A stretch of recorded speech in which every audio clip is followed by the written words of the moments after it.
যে যারা মানুষের সম্পদ জবরদখল করে খায়, হক নষ্ট করে, দুনিয়া আখিরাতে তাদের উপর শরীয়ত মোতাবেক শাস্তির বিধান কি? যারা বন্দার হক মেরে খায়, বন্দার হক এটা বড় ডেঞ্জার জিনিস। আমি সে ব্যাপারে একটা হাদিসে বলবো। আল্লাহর হাবিব, এটা বুখারী শরীফের হাদিস, আল্লাহর প্রিয় নবীর একজন সাহাবী যিনি নবীর খাদেম ছিলেন, একটা যুদ্ধের মধ্যে ওনার শাহাদত হয়ে গেছে। যখন উনি শাহাদত বরণ করলেন, ওনাকে কাফন পরিয়ে সাহাবায়ে কেরাম জানাজা রেডি করে আল্লাহ নবীকে বললেন, ইয়া রাসূলুল্লাহ, আমাদের অমুক ভাই শাহাদত বরণ করেছেন, আপনি একটু আসেন, জানাজা রেডি হয়েছে। আল্লাহ নবী বললেন, সাল্লু আলা আখিকুম, তোমরা তোমাদের ভাইয়ের জানাজা পড়ো, আমি পড়বো না। নবী বললেন, আমি তার জানাজা পড়বো না। সাহাবায়ে কেরাম হতভম্ব, অবাক হয়ে গেলেন, আশ্চর্য হয়ে গেলেন যে নবীর চেয়ে তো দয়ালু কেউ নাই। আছে সৃষ্টির মধ্যে নবীর চেয়ে বেশ দয়ালু কেউ আছেন? নবীর একজন খাদেমও, সাহাবীও, শহীদও, নবী ওনার জানাজা পড়বেন না বলছেন, এটা কোন ধরনের কথা? সাহাবায়ে কেরাম বললেন, ইয়া রাসূলুল্লাহ, কি মাজারা, কি সমস্যা, আপনি কেন নবী ওনার জানাজা পড়বেন না?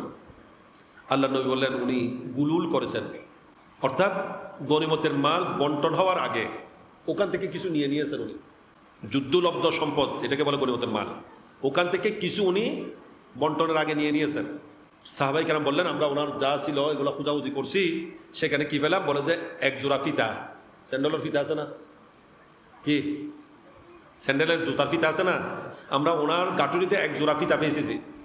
এই শুধু এক জোড়া ফিতা, এই যুগের মধ্যে হফসইব বলে যে এই অল্প সামান্য দুইটা ফিতা নিয়েছেন, যে উনি হয়তো ওনার জুতা ছিঁড়ে গেছে, এই জন্য দুইটা ফিতা নিয়েছেন দোকান থেকে, অথচ গনিমতের একটা বাদ তো ওনারও আছে, উনি পাবেন না, কিন্তু উনি বন্টনের আগে নিয়েছেন, যে এই জন্য নবীর ওনার জানাজা পড়ছেন না।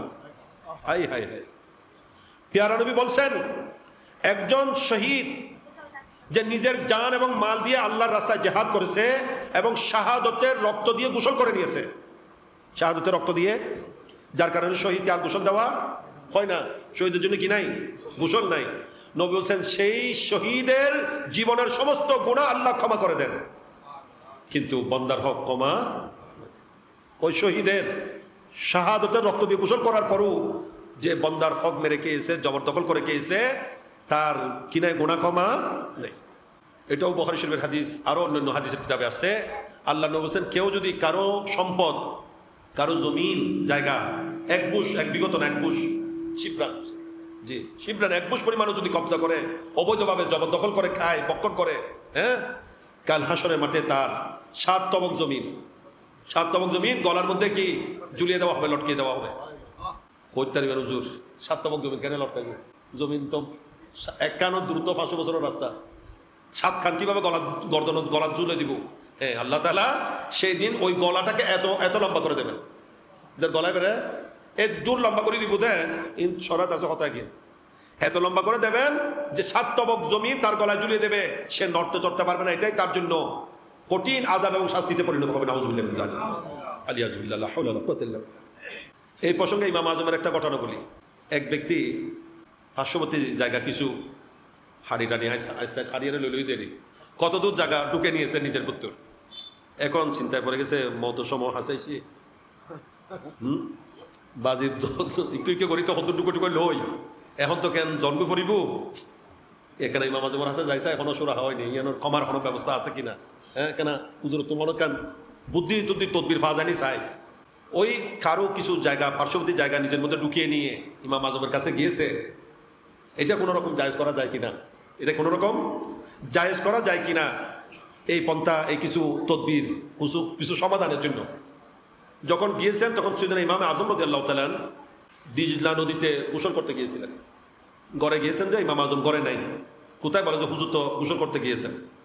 তো ওদিকে যাচ্ছে, তখন ইমাম আজম রাদিয়াল্লাহু তাআলা গোসল করে আসতেছেন, ফিরে আসতেছেন, প্রতিমধ্যে দেখা বলল যে হুজুর, আমি আপনার কাছে একটা বিষয়ের সমাধানের জন্য আসছি, আপনি তো ইমামে আজম, আমাকে কোনো একটা সমাধান দেবেন, এই জন্য আসছি। ইমাম আজম বলেন, ঠিক আছে বলো না। এখন এই লোকটা দেখছে যে ইমাম আজম রাদিয়াল্লাহু তাআলার কাঁধের উপর একটা কলসি পানি, ওই গোসল করতে গিয়েছেন যে ওই সময় কি নিয়ে আসছেন ওখান থেকে, এক কলসি পানিও নিয়ে আসছেন। আগে ফরুদ মধ্যে ওর ঘুরতে যাইতো না, আর মা বই নল গোসলত করতে যাইতে লাইল, কলসি লই যেত, কলসি পরে আনতে পানি লই আসতো, ঠিক না? তো ইমাম আজমও গোসল করার সময় এক কলসি কি নিয়ে আসতেছেন। এখন পানির কলসিটা কিন্তু ওনার কাঁধের উপর, যার কারণে ওনার মাথা নিচের দিকে, মাথা কি নিচের দিকে হয়ে আছে, মাটির গড়া, আর এর থেকে আর সিল করার কলসি লচি আসিল না, মাটির গড়া। ওই লোকটা বলছে যে হুজুর আপনি একটু দাঁড়ায় থাকলে তো আমি বলতে পারছি না, আপনি একটু বসেন, তাহলে আমি একটু কথাটা বুঝাই বলবো আপনাকে। তখন ইমাম আজম বসলেন যে কিন্তু এখনো কলসি কোথায়? কাঁধের উপরে। তখন ওই লোকটা বলতেছে যে হুজুর আপনি কলসিটা তো একটু রাখতে হবে, আপনি কাঁধের উপর কলসি একটা নিয়ে মাথা নিচু করে রাখছেন, আমি আপনার ফেস টু ফেস না হলে কথা কিভাবে বুঝাবো? ইমাম আজম বলছেন যে আমি এটা রাখতে পারছি যে কারণ হচ্ছে জানো, এটা তো মাটির গড়া, এটার মধ্যে আছে পানি, এটা ভিজা। আমি যদি এখানে রাখি, এই জায়গাটা আমার নয়, এই জায়গাটা আমার নয়, এই জায়গাতে যদি কলসি রাখি কলসির সাথে মাটি লেগে যাবে, তার জমিনের কিছু মাটি কলসির সাথে লেগে আমার ঘরে চলে যাবে, আল্লাহর বন্দার হক আমার ঘরে যাবে, এই ভয় আমি কলসি মাটিতে রাখতেছি না। যে সুবহানাল্লাহ। ইমাম আজম বলতেছেন যে কত বড় ইমাম আজমের এহতিয়াত, তাকওয়া, পরহেজগারি কেমন। ইমাম আজম এই কথা বলে গিয়েছেন দুনিয়াতে যে আমি এতদূর আত্মবিশ্বাস আমার আছে, হাসরের মাঠে আল্লাহ তাআলা আমাকে কোনো বন্দার হকের ব্যাপারে আমাকে পাকড়াও করবেন না। আমি বন্দার হকের ব্যাপারে এইভাবে সতর্কতার সাথে জীবন অতিবাহিত করেছি।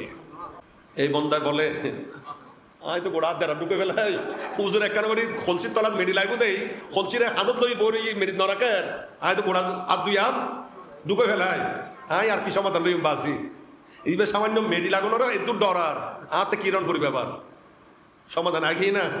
আল্লাহ আমাদেরকে বন্দার হকের ব্যাপারে, কারণ বন্দার হক এটা এমন যে যতক্ষণ বন্দা ক্ষমা করবে না আল্লাহ ক্ষমা করবেন। তাই ব্যাপারে বেশ সতর্কতা অবলম্বন করতে হবে। এই জন্য বন্দার হক আর খুদার হক, অনেক মানুষ মারা গিয়ে এইবার বন্দা খরচ পাইব, আবার এই নামাজ সালাম না পড়ে রোজানোর আগে তো কপ্পর আইসি খন্ডান আগে আদায় করিব, আগে বন্দার হক আদায় করিব, আগে কি হক আদায় করিব দেয় বন্দার হক, খুদার হক পরে, খুদার গান খুদায় মাফ করিতে পারে, কিন্তু এর বন্দার হক বুঝাইছে না। সাবধান, সতর্ক থাকবেন। আল্লাহ পাক আমি সহ সবাইকে আমল করার তৌফিক দান করুন। আল্লাহ পাক আমাদের জীবন আদর্শের পরিবর্তন দান করুন।